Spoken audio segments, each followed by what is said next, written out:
This podcast is part of the Planet Broadcasting Network. Visit planetbroadcasting.com for more podcasts from our great mates. The following episode of TOFOP is rated MA. It may contain Batman references, time travel references, sexual references, lost trains of thought, and mild coarse language. TOFOP advises that the program is not suitable for anyone under the age of 15 or anyone who enjoys succinct, coherent conversation that might actually have a point. Minors must be accompanied by a parent, guardian, or priest. This is John Deek speaking.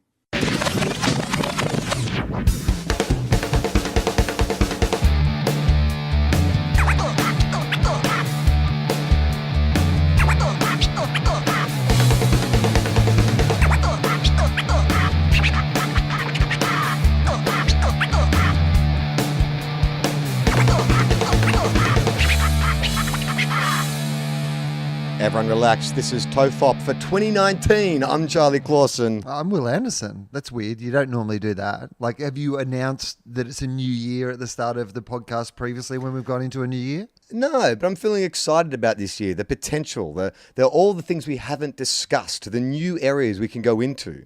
Oh, well, are you excited about 2019? Oh, I'm Will Anderson, by the way. Are you excited about 2019? I feel... Yeah, you know what? I've had a lot of people say to me that they thought 2018 was a bit of a shit year. I had a shit year. I didn't have the shittest year, but I can appreciate that people around me had a shit year. So, look, I think it'll be better for a lot of people.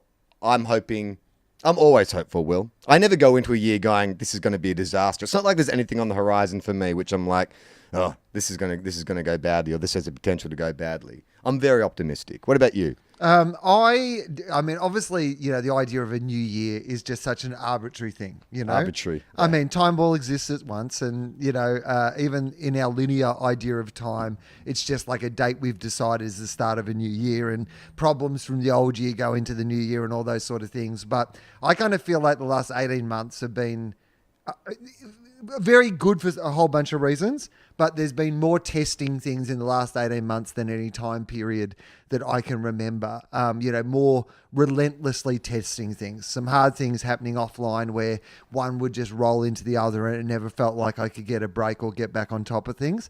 So I have found myself longing for a fresh start with the new year, probably more than I ever have before in my life. I don't think I was ever a person who really cared about the idea of this is a new year, this is a fresh start, this is a whatever. But this year in particular, I was just going, let's get to the end of the year. Let's start the new year fresh. I want to just use the momentum of it being a new year. For example, I've just been doing, my brother was like, just do this. Because I was like, I'm trying to look after my body a little bit more. And my brother was like, there's this... you wouldn't understand this because you're operating on some sort of Professor X level when it comes to exercise. You're Professor Exercise. And I'm more a man who can't get out of a seat. So between us, we're Professor Ironically, X. you're the one in the wheelchair. Yeah. A wheelchair. And I can't get out of a chair by myself without using my hands. So my core and my arms and all these sort of things, I just need to do some work on it so that I can kind of protect my hips. And so I've been going to see this sort of remedial exercise program that I've sort of started on and got a bit of momentum with. And the other one was my brother was just like, well, why don't you do that push-up thing where you just do one push-up on January 1 and then you do two on January 2 and then just every single day, like, you know, you try to do like one more push-up every day. Now, admittedly, we're recording this and it's January 13 and I've got a pretty unbeaten streak at this stage. I'll be interested to see how far into the new year I collapse on the floor and can't do my amount of push-ups. But I have tried to use the new year for some momentum. Are you on your knees or are you doing full... like plank push-up? Actual push-ups. But like, admittedly, Charlie, so... I did start on the first day by doing one of them. So yeah. Well, I just wasn't sure with your hips because, I mean, obviously you got to get your body in alignment when you're doing that exercise. And I wasn't sure if that's just like painful for you or not, or it's hard to get your hips into that plank position. No, push-ups are okay. There's a lot of exercises that I can't do, but push-ups actually, it's quite a comfortable position to be in regard to my hips.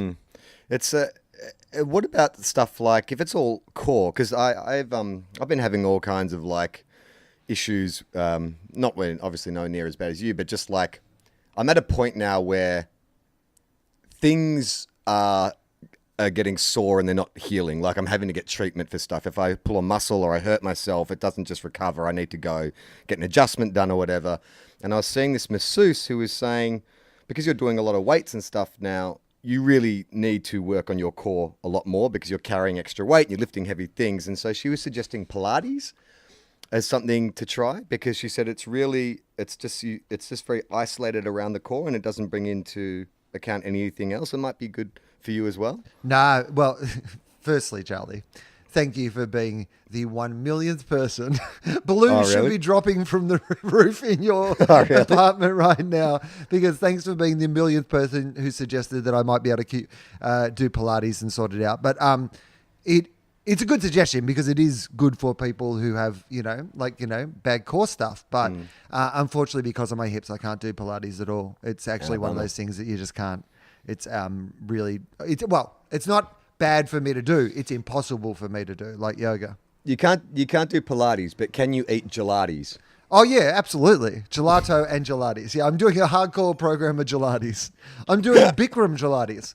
It's like Bikram. I'm doing Bikram yogurt, frozen yogurt, Bikram frozen yogurt, which is where you go into a Bikram room and you try to eat a frozen yogurt before it melts. And I am also doing gelatis. Yeah, gelatis. Yeah, I put on 19 kilograms. Yeah. Can't work out what's going on. My core's gotten bigger. I don't know if that's the point of it, but yeah, I've strengthened it by 30 kilograms. So how many? So you 13 push-ups in? Yeah, 13 push-ups in, and I've done them in a streak so far. I don't know how. I'm not very good at push-ups. Like I reckon. I've never tried to pump out as many as I could. I reckon 20 is probably about my cap, though. I'll just pause. Hang on.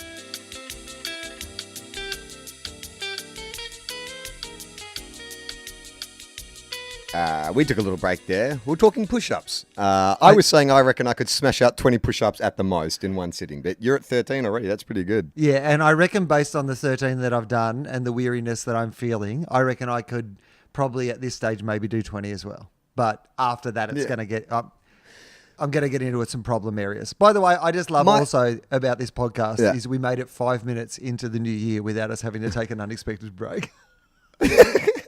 Mike, can you just look up Richmond footballer Jake King, the push-up king, and find out how many push-ups he did to get the title, the push-up king? Because I remember watching an interview with him where they talked about, and I could have sworn it was something like 400 push-ups or something that he did in one session, which is just insane. Also, while you're looking that up, can you look up what the world record for push-ups is as well? Push-ups. And I love that you refer to it as the title. Like the push-up king, as if it's some title that has passed from one person who is the push-up king to the next person who takes their title. Yeah, well, it was traditional push-up monarchy.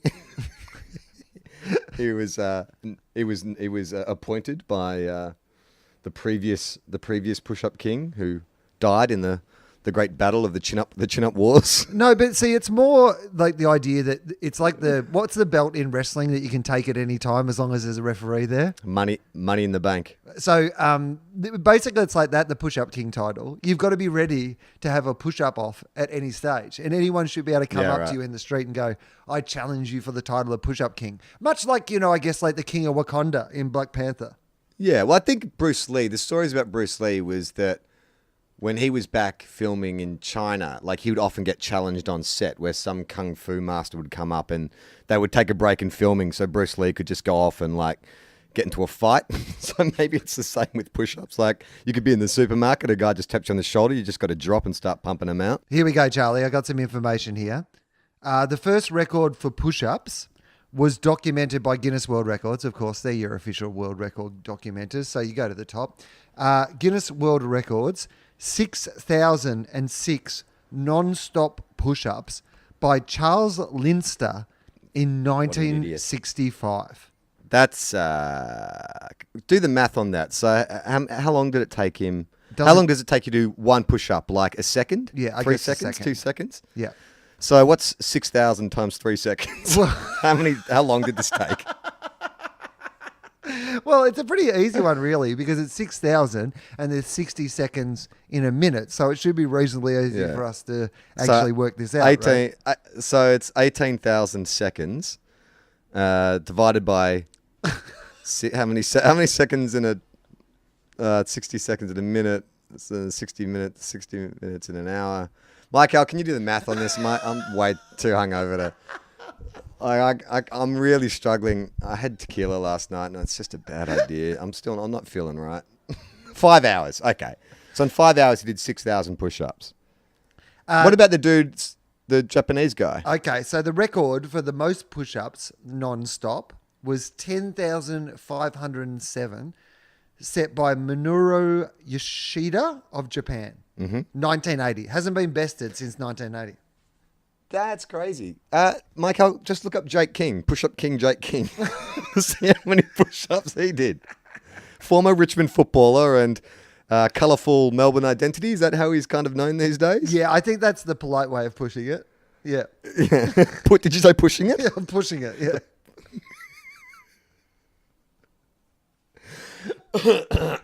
Have you ever been the king of anything? Like, Has anyone described you as like the king of comedy or the king of talk shows or something? The king of one-liners? The pun king. You seem to be like, if I had to say you're the pun king. You love good pun. I love a pun, but my act is not particularly pun-based. Like, No, I guess it's not really. I don't I mean, your posters are. okay, so I guess if I could lay claim to being the king of anything, it would be the name of my name being inserted into the name of my show. I would be surprised if there are any people, mostly for good reason, I imagine, in the history of comedy who have inserted their own name into the title of their show more times than me. Does that make me the king of doing that one obscure thing? I guess if you want to call me the king of that, Charlie, then you can call me King Willie Wheaty. Not King. No, that's a different guy. I remember years ago when I was living in Melbourne, one of our mates was moving overseas, and so another one of our friends had put together like a nice kind of little photo album, like a sort of keepsake of photos of all his friends and the places we used to hang out, and there was a page dedicated to each one of our friends, and it was like a collection of photos with some kind of moniker. And so I'm reading through, and they're all like really nice, like this guy's like the Rock of Gibraltar because he's all reliable, and this person is like, she's the compassionate one. And then I get to my page, and it's a photo of me wearing Groucho Marx glasses and a fake nose, and it says the king of cheapness.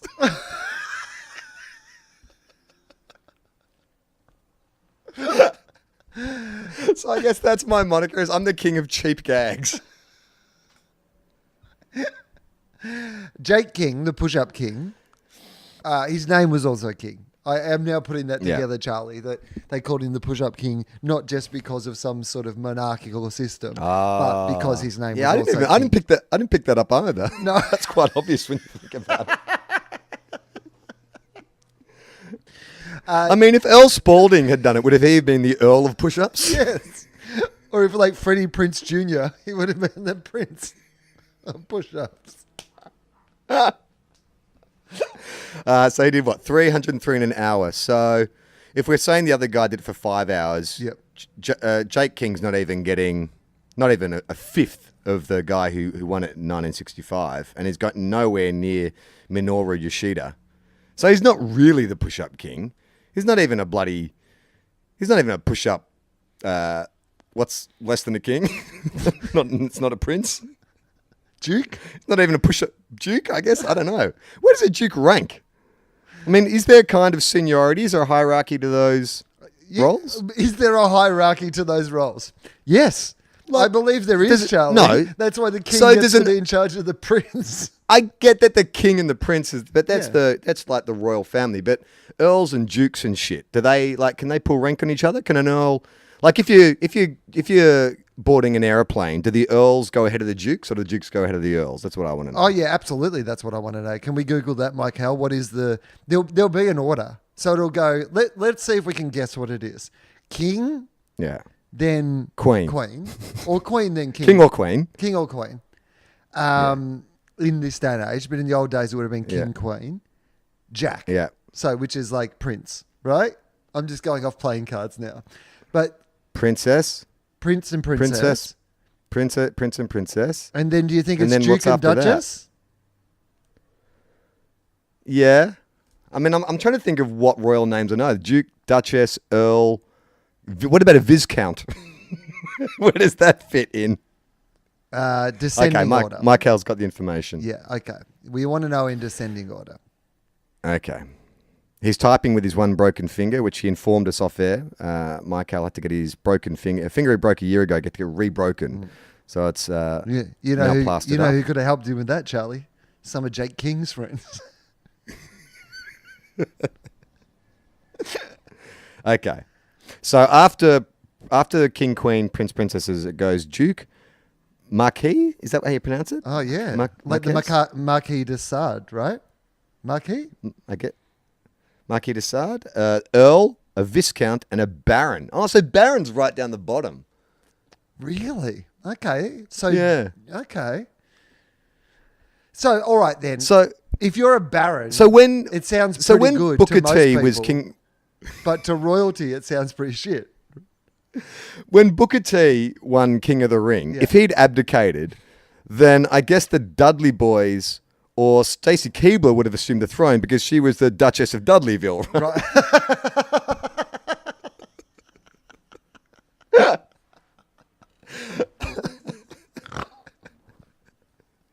Because she was the Duchess of Dudleyville, but they weren't dukes. So it's a bit, I guess, because they weren't romantically involved, were they? She was their valet. No, it was the Dukes from Dukes of Hazzard would have taken over yes. the title at that point.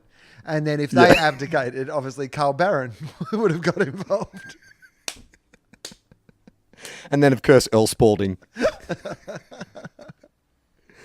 And the last one is called a life peer. You don't hear about that very often. And it was a position or a title created in 1958. The life peer. It sounds very new agey and kind of like a participation trophy, doesn't it? Do you think when you get on an aeroplane, I had to book some tickets the other day for a little trip that Amy and I are taking this week, and I was filling in her details on her flight, and they offer all those sort of prefixes. I think prefixes are really out of date, to be honest. Like even just the idea that there's like Mr. and Mrs. and all those sort of things. Who cares? Who needs to know? You don't need to know. You don't need to know if someone's married or Well, not married. no, I like people to know that Gemma is my property. Yeah.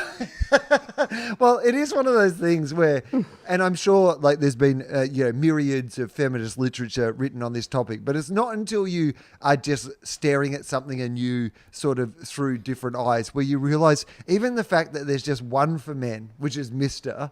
And then like, like females were divided into categories of whether they were married to a man or not married to a man. At that point there was Mrs. or a Miss. It changed depending on your ownership by a man, and then there was suddenly Ms. And then there was a whole bunch of different stuff in between. But even just like a doctor, I maybe get. Like the idea of putting doctor at the start might mean to the staff if there's like an emergency in the air that they can consult the passenger list and see there's a doctor. But why do any of the other ones need to be there? Those official titles. I don't get it. I don't know, Mr. and Mrs. I mean, I guess it really. Well, the male one seems kind of like pointless because there's only Mr. So you just assume that everyone's a Mr. You don't even need to put it in there. It's the female one that's kind of like confusing because what? You're a Ms., Mrs. or a Miss? You got three options. Yeah. Yeah. Ms. Is that right? Yeah. Mrs. But what's the difference between Ms. and Mrs.? Or no, what's the difference between Ms. and Miss? Well, Miss, I think originally it was just Mrs. and Miss. But Ms. came in as a bit of that was kind of breaking down the glass ceiling at one stage, which was like, I won't be defined by, like, I don't feel like I'm a miss anymore. I'm I'm not a teenage girl. Like, I don't want to be a miss. Yeah. But at the same time, I'm not married, so I don't need to be a Mrs. So and they came up with Ms. Ms. Ms. I like it. It's cooler. I mean, it should be like, it really shouldn't be MS. It should be MZ. Ms. Ms. Yeah, it's weird. I just think titles are weird. Do you ever go to people who need to be referred to by their titles, because I use them sometimes ironically. Like on the radio and stuff, we'll talk to the Lord Mayor or the Premier or whatever, and I will refer to them as the Lord Mayor or the Premier. But mostly I think I'm just kind of making fun of that or taking the piss out of it. Have you ever interviewed someone who's a sir or has been knighted? Yeah, Sir Ian Botham was on our radio show like the last week of that, but we just called him Beefy. So, treating him with all the respect that his title deserves, Beefy. It is weird. I haven't really thought about it, but no, I mean, and also in Australia especially, like it's. I was talking to someone the other day, an Uber driver actually, who's taking me out yesterday, about he was talking about Australian politics and how disheartening it is, and the change of leaderships we've had over the past 10 years. And I just think that we were just talking about it, and it's like there seems to be this inherent, that tall poppy syndrome that we have in Australia also, I think, prevents any politician putting on airs and graces, which has its like pros and cons when creating like policy in this country, because sometimes you need a leader to be quite progressive or forward thinking, or actually put things aside to make the right decision. But there is this desperation with every Australian politician to seem down to earth, to seem like non-pretentious. It's like, well, maybe there are just a few roles where we need someone who's a bit more statesman-like. Yeah. Or stateswoman-like. I know what you mean. The idea that like, you have to be the man of the people, that you have to be like prove to the people out there that I'm just like you. Well, you're not. I eat meat pies. Yeah, you're not just like us. Like, we all know that you're not just like us. None of us want to be politicians. We already think you're weird that you've chosen this as your like life and your lifestyle and your pursuit. Don't pretend you're like us, because if you're like us, you just hate you. Oh my God. That's like a really dark episode of Black Mirror. Just a politician comes out and goes, I get it, guys. I hate me too. I hate us. Me too. I hate everyone I work with. I particularly hate even this. Even I hate this. But don't you think that would...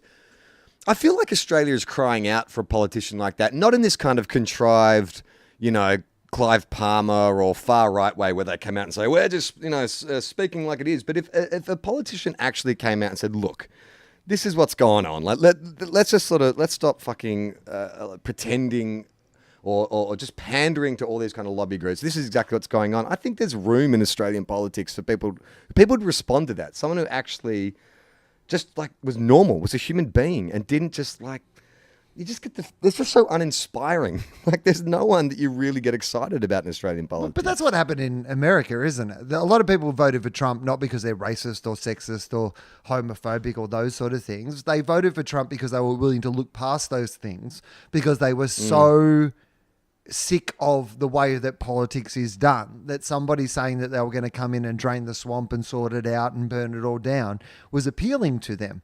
Now, they overlooked the fact that this person was, racist and sexist and all these, corrupt and all these terrible things that he is, because they hated the system so much that any old idiot, even if he was someone who was actually part of that, sort of system and world, coming along and saying, I hate this too, was appealing to them. Yeah, it's just about difference, isn't it? It's not specifically about what that person was saying. I mean, I kind of feel like from the time I spent in the States the last couple of years, especially when you're in LA and everywhere you go, there's some celebrity on a billboard or a bus stop or whatever, and they're always selling you something. Like, fame is such a high commodity over there. It makes perfect sense that someone just weaponized that, the need to idolize, or, the way someone who is famous is suddenly considered to be more worthy than a regular person. I mean, it's a country that has sold people that idea of the American dream, that anyone can be president and, that anyone can be successful. And, you could be the person who wins the lottery and you could be the person who does it. And I think that there was something about the fact that a guy who was literally a brand, like they turned politics into advertising, and then a guy who was literally a brand became president of the United States. I mean, for a country that is the most capitalist country in the history of civilization, in a country that spends 30% more on advertising a year than any other country in the world, the fact that they elected a brand, a fact that they elected Tony Stark without the intelligence or the cool suits, to be president, makes complete sense to me. Yeah, no, it completely does. You know, they do have a lot in common, Tony Stark, in terms of every disaster is of their own creation. Right. Like Tony Stark created Ultron. You know, Tony Stark pissed off Guy Pearce, and that's why he came back and attacked him in Iron Man 3. So, I mean, there are quite a few similarities there. America just not the suits. is like when Tony Stark said, I am Iron Man, he was wrong. America is Iron Man. They have the best weapons. They have the greatest intelligence, and they keep getting themselves into messes of their own making. Now, let's get to some letters. We'll just to remind people out there, we want you to go to our Patreon page. We want you to be Patreon subscribers. So what we're doing for as long as they last is we're going to read up a couple of whatever Patreon messages we get from you guys. We're going to read them out, and the best letter, Will and I will vote once we've read the letters, will get a TOFOP sticker page. Sean Maluga, who created the wonderful TOFOP sticker pages, has asked me to stress that to stop calling them TOFOP sticker books, because they're not. It's a single page of stickers.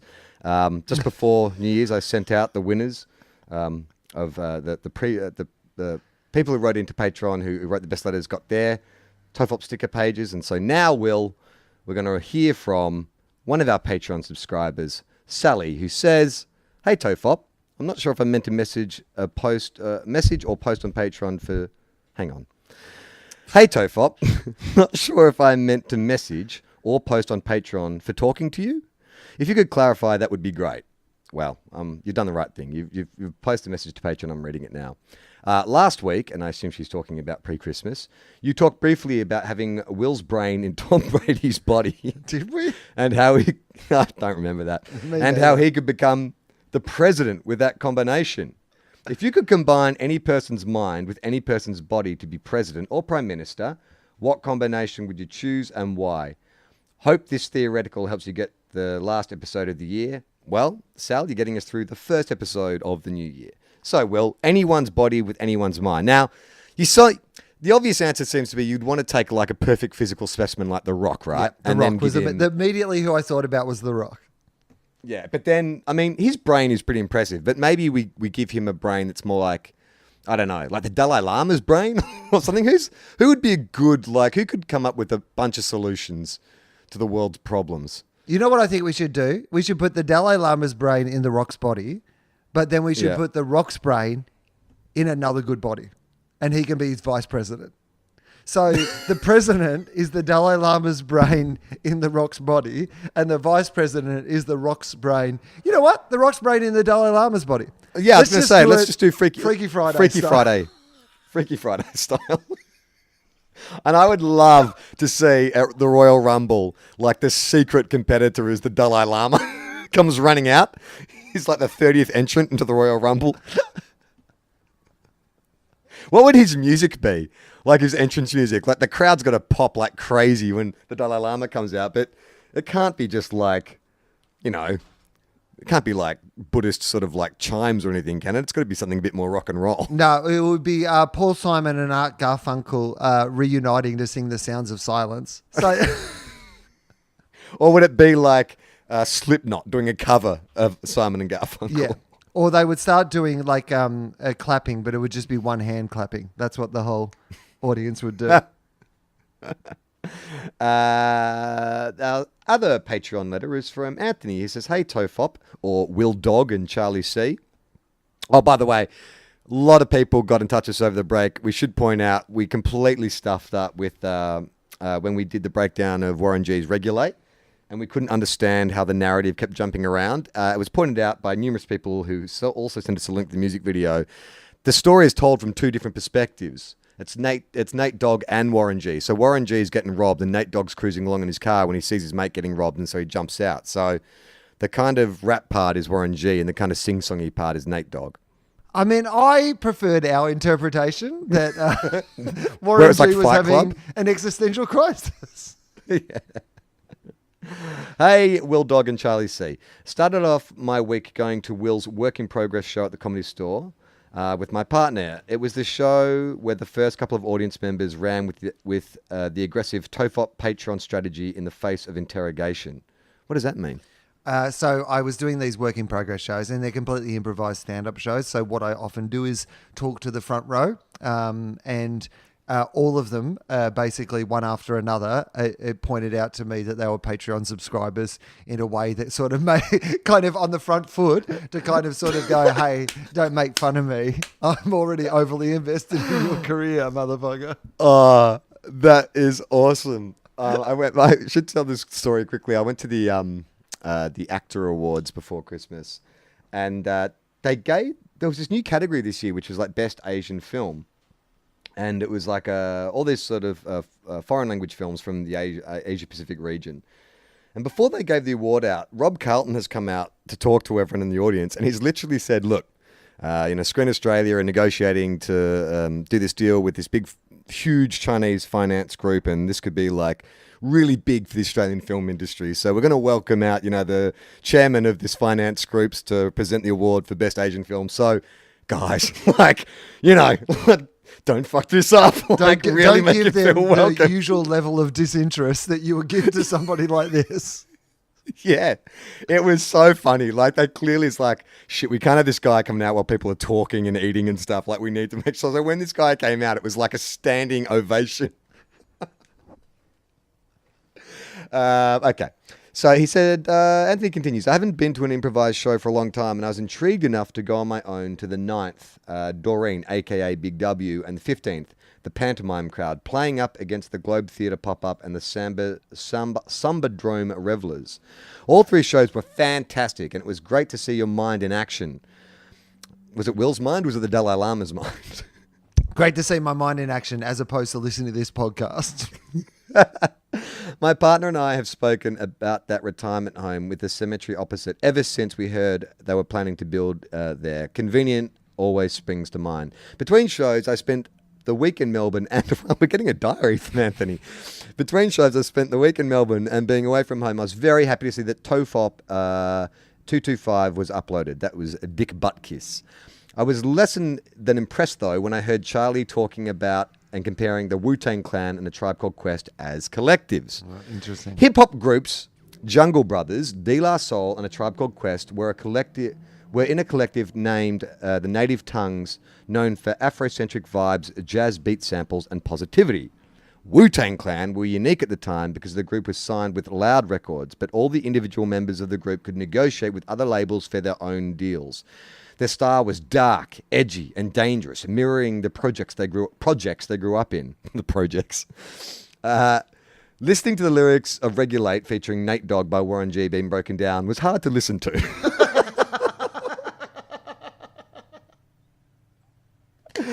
The key to Regulate is that dialogue between a rapper, Warren G, and singer Nate Dogg. So they both take turns to tell their story. Eventually, it got into the flow of what you were describing, and it became funny as always.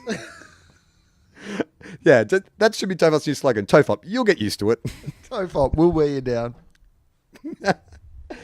In the mid to late 90s, I transcribed lyrics to Uniset forums and early internet websites. So this, Anthony's hardcore. Like, he's the right guy to be in the case. It must have been like fingernails down a chalkboard to hear us fucking like brutalizing Regulate. I had seen some of those lyrics on other websites later on, identifiable due to mistakes I made early on when I was still learning about the culture. Now there's a great resource named Genius, and is given a link, which provides accurate lyrics and information about songs. My week rounded off nicely on Saturday when I was sitting in a cafe nearby the Comedy Store and Regulate played over the speakers. Then the same night, one of the audience members, Simon from Technology Alliances, allowed Will to reference the song in passing in his improvised show. Thank you for all your great content across TOFOP, FOFOP, Two Guys, One Cup, and Willosophy. I discovered the podcast through Game Changers and the Hot Breakfast. Well, there you go, Will. Oh. Driving people from your regular job to your fake job. Okay, well, this is weird. I don't know how I feel about that, to be honest, Charlie. It feels like they've discovered my stash of dirty magazines. Dirty secret, yeah. I've also downloaded That's Awesome, and that's up next to consume. All the best, and he signed it off, Tony, with the three spellings of Tony.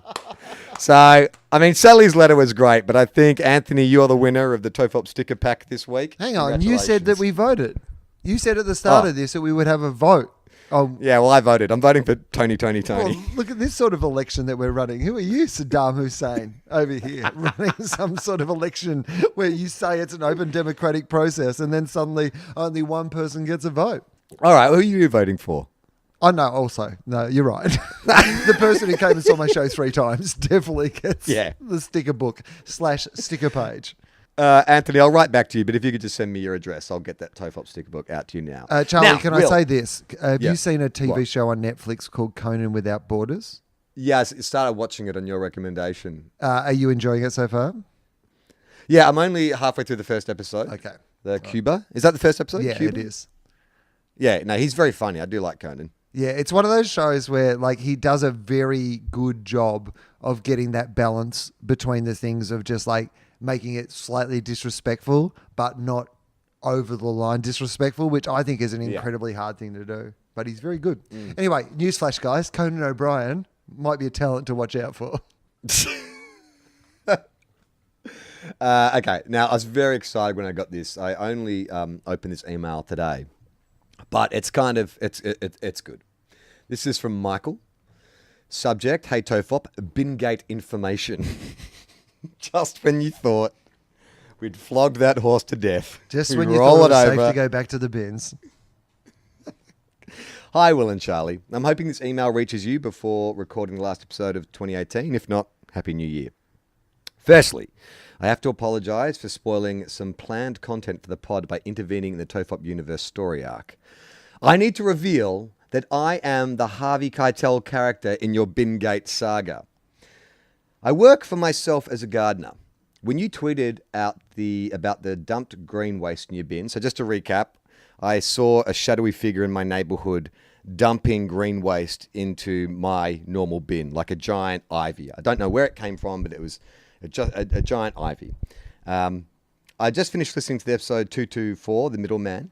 I did reply to your tweet with some information for you to identify the foliage, and I offered to remove the offending material for you as I was working nearby that day. At this point, I also need to explain how I knew that I was nearby that day. Over a number of episodes, as a keen teabagger, I have picked up on numerous details Charlie has mentioned on the pod about the area where his apartment is. And in World's Greatest Detective style, I figured out the location. I'm super paranoid about being seen as a stalker. What? Just So because you worked obviously- out where Charlie lives Yeah. through a series So of clues obviously- through the podcast, and you maybe have a chart on your wall at home that connects it all, a little map. You're like, maybe this is the burger joint. Maybe this is the little cave he's talking about down here. So I've obviously never divulged this information. You didn't reply to my tweet offering to remove the rubbish. So out of my curiosity, I drove past to see if it was still there that evening. Now that To my sounds delight- something like a stalker would do. Yeah. To my delight, it was. And I gladly collected it and the cardboard. As a long-time listener and supporter of TOFOP, I figured this was the least I could do to help you out. I'm so sorry I messed up your planned video content of you chopping up and disposing of the said green waste. Hopefully this story just makes just as good a content when you finally learn what really took place. By the way, I don't think I've ever laughed harder at an episode of TOFOP than when I was listening to you guys speculating on what it might have happened and your bewilderment that the rubbish mysteriously vanished. Now at this point, Michael, just slow clap. Well done, because I was baffled. As I described in that episode, I went out to my office, I saw the rubbish, went into my office for a couple of hours, came out, and the rubbish was gone. And I could not fucking figure out what had happened. Like, it was a big ivy and a couple of giant refrigerator boxes gone. So well done doing it so discreetly. A little creepy that my stalker moves like a ninja. I mean, I guess it's fine when they're coming along to do something that was going to be done regardless. Like, I mean, you know, a garbage disposal person would come along and do that same thing. You've already put the garbage out of your house. But I don't want people to be listening to this podcast and feel like that's a sign of encouragement. That, say, for example, if we complain about Ramona barking too much while we're recording a podcast, they should come around and take Ramona away.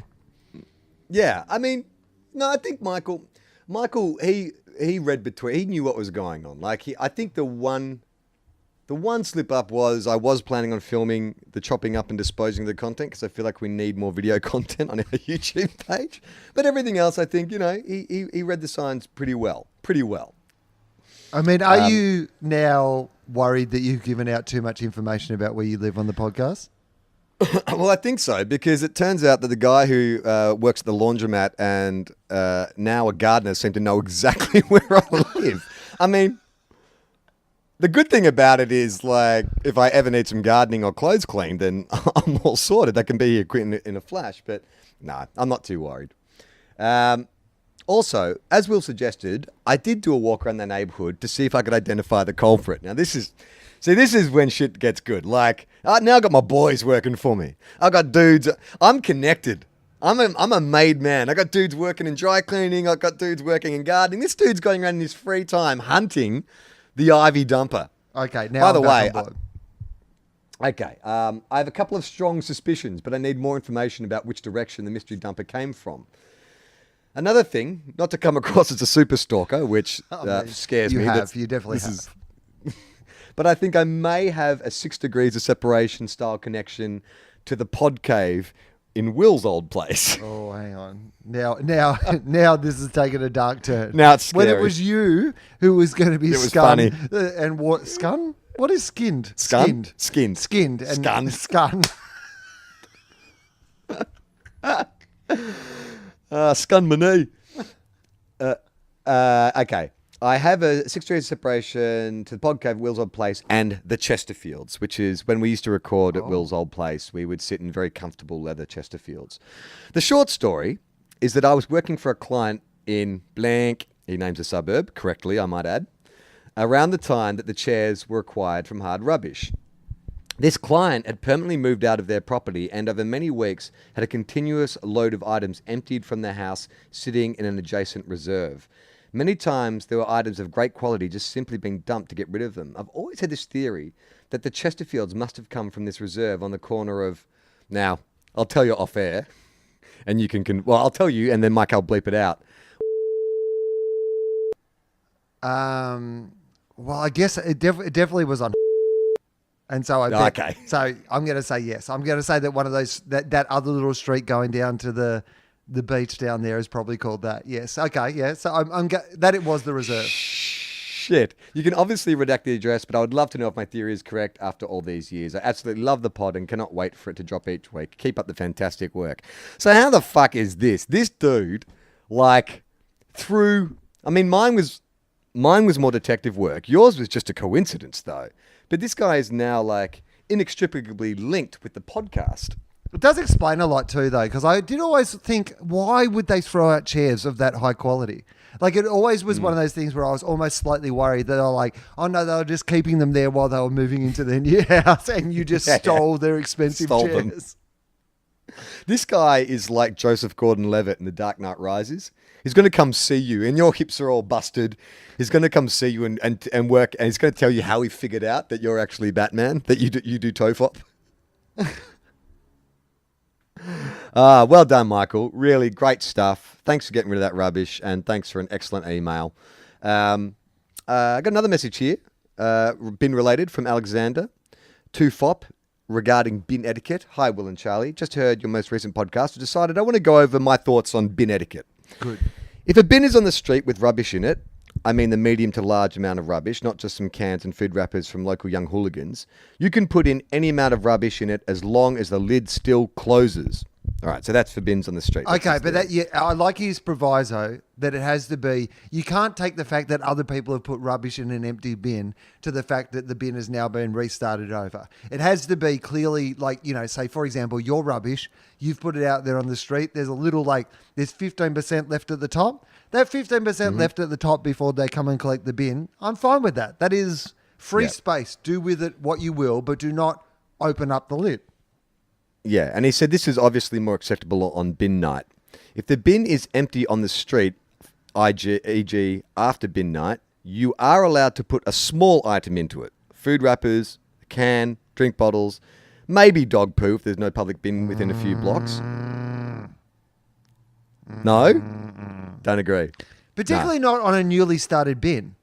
Like, I would maybe be able to like make the exception for a bin night bin that's at 90%. You know, it's clearly bin night that night. All the other bins are out on the street and you're going by with your dog poo. That dog poo's going to go, you know, be taken away that night, but not on a freshly started bin. No way. What about small items, food wrappers, cans, drink bottles? I mean, look, if the option is that you would litter other than put it in their bin, then I'm fine with that. But if there is a nearby available bin, keep it for the public bin. Or how is this, right? You've just drunk a drink, a plastic bottle, and the only public bin is non-recyclable. It's a mixed garbage bin. But you see a yellow bin outside someone's house. Do you put it in the yellow bin so at least it's getting recycled, or do you put it in the rubbish bin so you're being more courteous to the owner of that bin? Charlie, firstly, you should be the new host of Hypotheticals. What a great conundrum you have thrown my way. I like it. You know what? I'm going to make an exception for the idea that you're looking after the planet. The public bin is a mixed bin. There's a recycling bin just there. You can put one bottle, not a lot of bottles. Eh? If you've been down drinking in your cave and you've got like 6 beer bottles or whatever, you can't put 6 in, but a single bottle for the sake of recycling, I'm willing to accept. Yeah. Have you been doing nangs? You've been drinking beers and smashing nangs in your cave? Exactly. Okay. If a bin is not reachable from the street, then you cannot put rubbish in it. You cannot walk onto someone else's property to dispose of your rubbish. It is very rude to put large amounts of rubbish in someone else's bin if it is empty. You have no idea how much space they will need in the coming week. If you have a large amount of rubbish, you need to dispose of yourself. You have to dispose of it yourself. Don't leave it behind your friendly neighbourhood Australian Hey! Don't leave it behind your friendly neighbourhood Australian B-list celebrities' brand new bin. I mean, here's what I would say is I think that B-list is a compliment. Generous. I think it's generous. I think I'm much more D-list. I mean, look, they're arbitrary numbers at the best of times, Charlie. You're on the list. That's what's important. You may not be, you know what? You may not be a king, but you are definitely a baron. I'm a life peer. Yeah, he's a real B-list celebrity. And what I mean is baron list, if you know what I'm saying. No one knows what you're saying. Also, here's a bin tip for you. If you have a lot of rubbish one particular week, put the bin on one side of the street where the rubbish truck is coming down. Wait for it to be empty. Oh, mate, of course. I'm no rank amateur. I know about moving bins to different sides of the roads. But anyway. Hang on. Thanks, Run me through this. I've never done this before. If you have a lot of rubbish one particular week, put the bin on one side of the street where the rubbish truck is coming down, wait for it to be emptied, quickly refill it, then place it on the other side so it can be emptied again. I mean, I think that's just gaming the system. I think I'm totally fine with that. If you are willing to camp out at your own house waiting for the bin collection to happen to pull off this bin heist, then I'm totally fine with that. Next email comes from someone who doesn't want to give their real name. They have a pseudonym, Susant Muse. All right. Hey, TOFOP. Pretentious. Hi, Will and Charlie. A couple of weeks ago, you expressed surprise that a young law student was a devoted listener. Mm-hmm. This doesn't surprise me at all because I am a listener and a Patreon subscriber, and I'm a successfully practicing 40-something barrister. Wow. The reason I'm not surprised is this. Susant Muse. The reason I'm not surprised is this. Like many lawyers, I deal with stress and anxiety.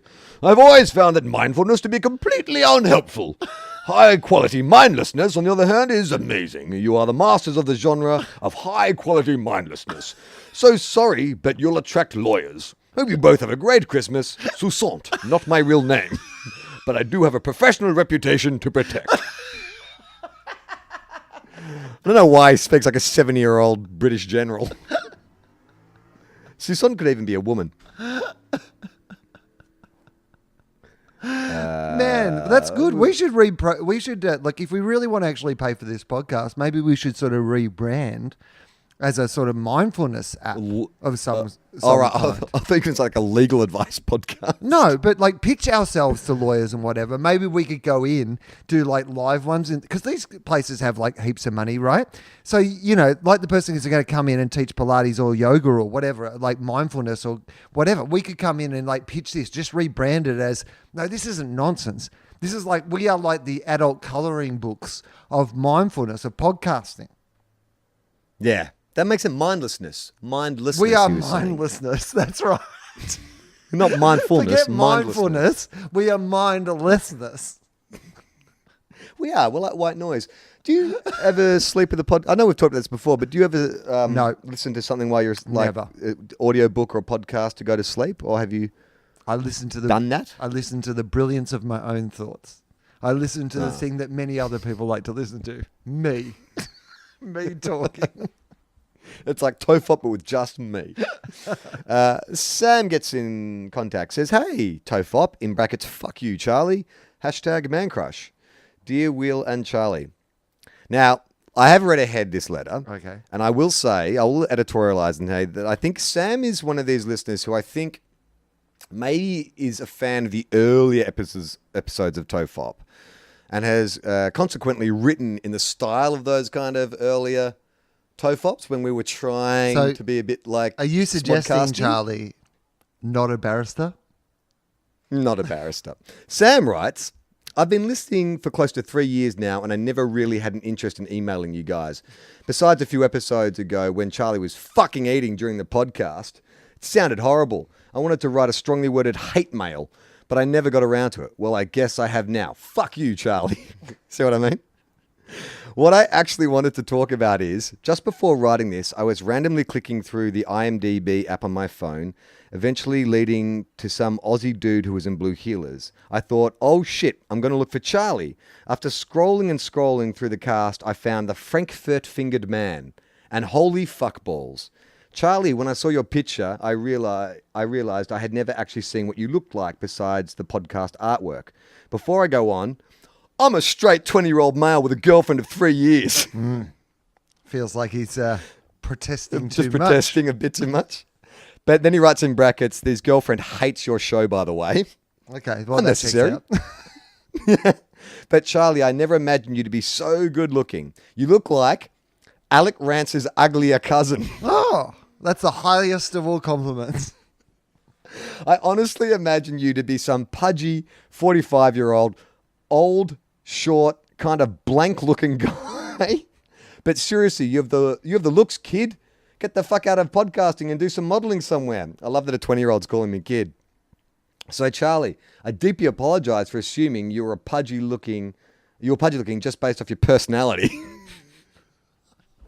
I really do love the show, guys. You make my 8-hour workday so much better. Love from Sam. P.S. I know. I won't read the P.S. No. It's not suitable even for this show. Is it more about your pudgy personality? No.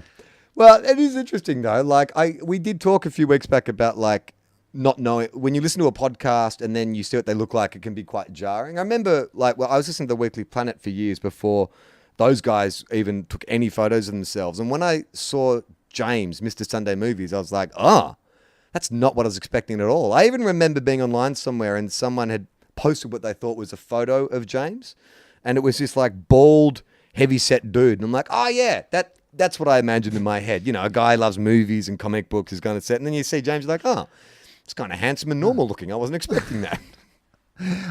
You have obviously, we've talked about this on the podcast, but you did your men's health fitness campaign and then you've managed to keep that sort of fitness level up. In fact, probably even improve on it since then, right?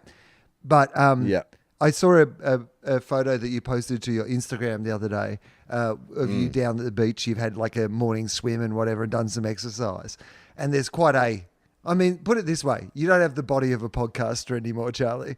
And I was looking at that on the Instagram and I had a question and I'm going to ask you that question. Who took that photo? Me. How did you take that photo? It was too far away from you to take. Your phone has a timer.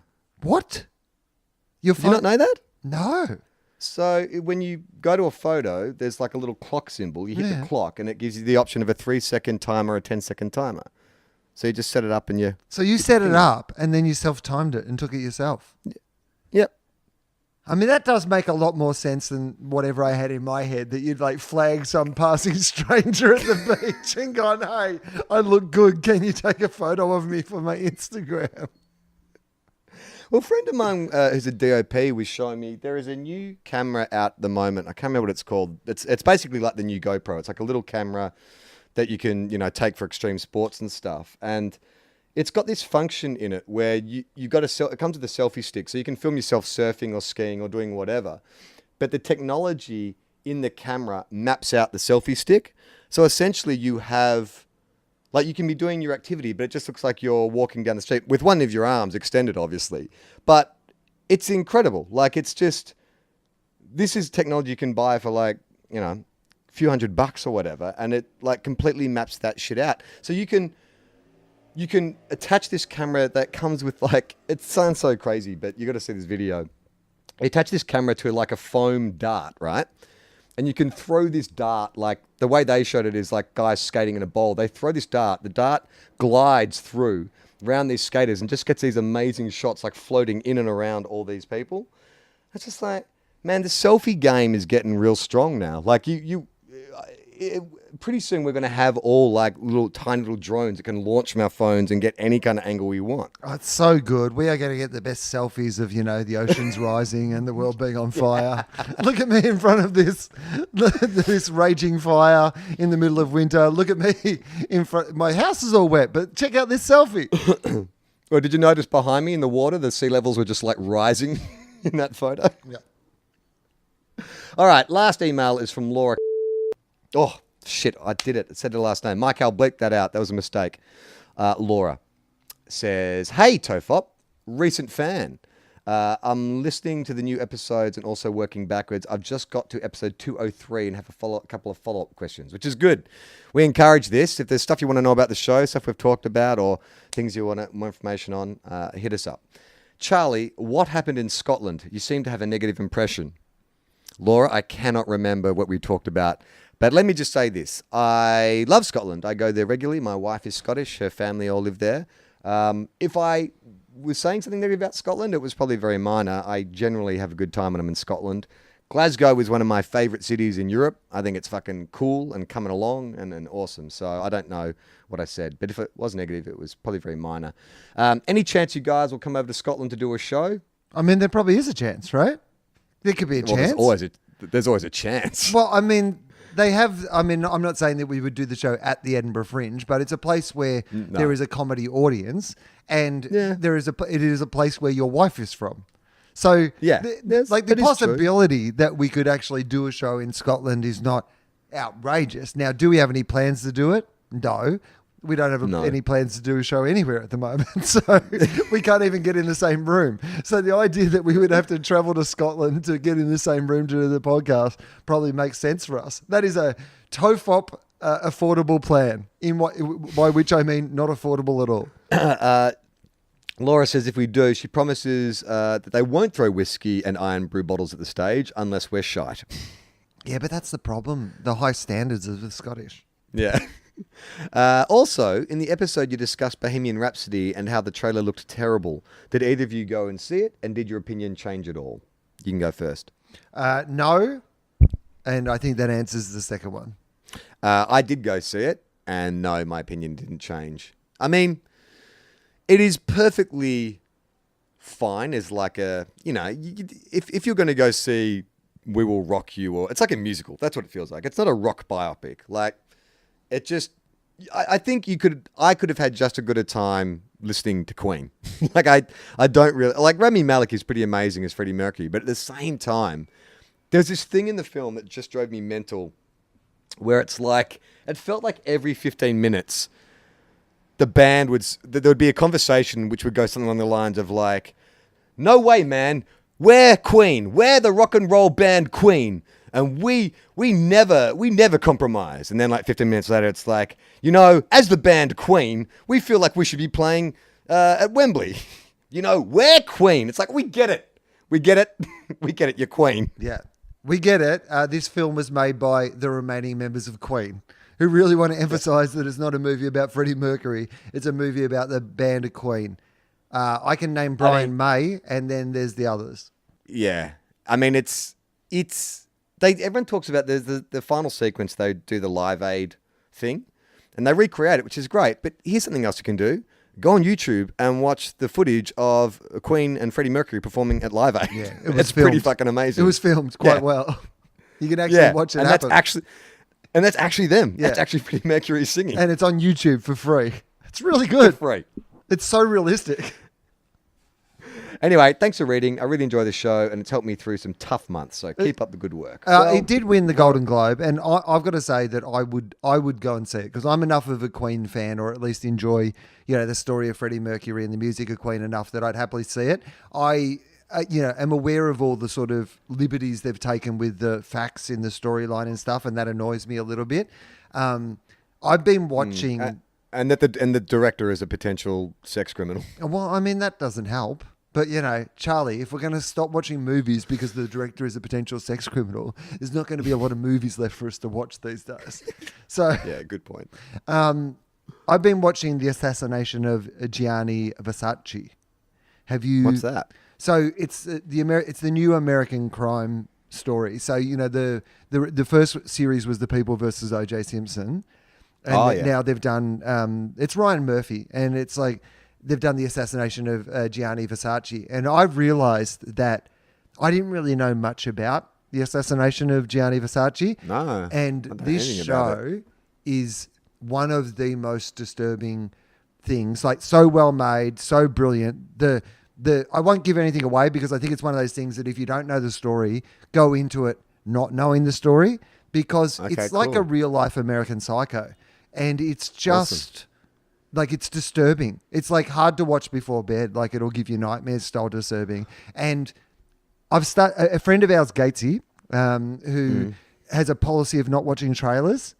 I'm starting to think that this year I might try to not watch trailers and not know about things because the reward that I'm getting out of watching this thing and not knowing that so-and-so actor was going to be in it and not knowing what the story was and stuff, it just adds such a... I realize I've been cheating myself by knowing so much about movies before I'm going into movies or so much about TV shows. And particularly in this day and age where the trailers tend to give away like a third of the movie. Like you just... Everything. It's you know so much about them before you go in. This is great because actors turn up that you weren't expecting and just the storyline itself is incredibly compelling. It's a really good show, I reckon. Where's it on Netflix? I'm watching it on like Amazon. Apple, I think, on Apple TV maybe. Okay. All right, you bought it. Yep. Oh, you paid for entertainment. What's that like? I like to pay for entertainment. Please join our Patreon. You guys, calm down. All right, let's wrap it up there. It's good to be back. It's good to see you, Will. I have to reveal something. This entire show, you've been frozen for me. Oh, really? So, yeah, I've been trying to like assess if you are reacting or if you're wanting to speak. I don't know if anyone at home has been able to tell, but yeah, you've been frozen pretty much 90% of this show. I mean, I could tell a little bit, and also I would have not taken so much care to, seem bored when you're talking if I'd known that. If you want to support the show, you can go to patreon.com/TOFOP and sign up for any amount. It's a monthly deduction from your bank account or credit card, which helps support the show, helps us pay Mike Howell and James Fosdyke, who does the artwork. By the way, Fosdyke and I have been working on episode 5 of Quantum Cop. We did a big brainstorming session, and he's drawing it up at the moment. It's going to be very funny. That'll be coming to the Patreon very soon. You can get a bunch of Fosdyke merchandise at his Redbubble page, and I know this because I got some stuff at his Redbubble page for my office, and it's amazing. Like the quality of the posters and a few things that I got from there, like are absolutely stunning. So I would recommend go to his Redbubble page and search around and get yourself a poster or something for your house. It's my dream that we can, I don't know how, but we get successful enough that we can exclusively make Fosdyke our in-resident artist, because I do get jealous when I see his artwork for like another podcast or another comedian or something. I'm always like, oh God, I wish we could afford just to kind of make him exclusively ours. We can't. The truth of it is that we can't. But if one day we were successful enough that we could, that'd be great. Willosophy, which is a podcast that I have, we are putting out new regular episodes. So there's one with Mikey Robbins that has come out. And then I reckon by the time that people hear this, the new episode with Hannah Mounsey will be out. And Celia Piccola's coming up, Father Bob. Anyway, there's some good episodes of that coming up soon. Willosophy. Back on the Willosophy train, man. The Willosophy wagon. Yeah, the Willosophy wagon. Back on the Willosophy wagon. We're on Twitter, Facebook. Join the discussion at the Tea Room, which is the letter T, not the TEA, Tea Room. I was there a couple of weeks ago. There was a very heated discussion about Louis C.K. I didn't get involved. I believe the entire conversation has been deleted. So just be nice to each other. Like, if you're going to get into a discussion where people feel strongly about stuff, just remember to respect each other. Like, in our name. Especially if you're meeting in our name, everyone just be cool to each other. Cool things for cool people, right, Will? Right, yeah. Say whatever the fuck you want outside our forum, but, keep it nice inside our forum, Yeah, very much this is meant to be a fun place, not a place for people to be terrible to each other.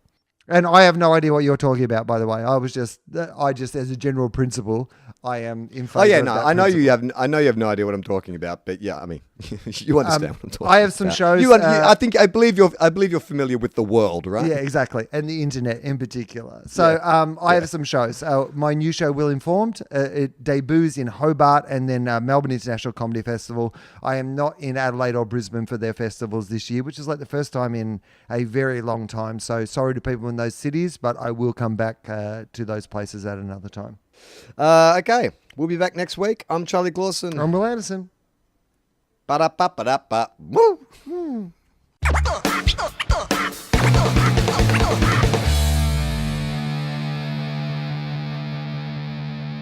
This podcast is part of the Planet Broadcasting Network. Visit planetbroadcasting.com for more podcasts from our great mates.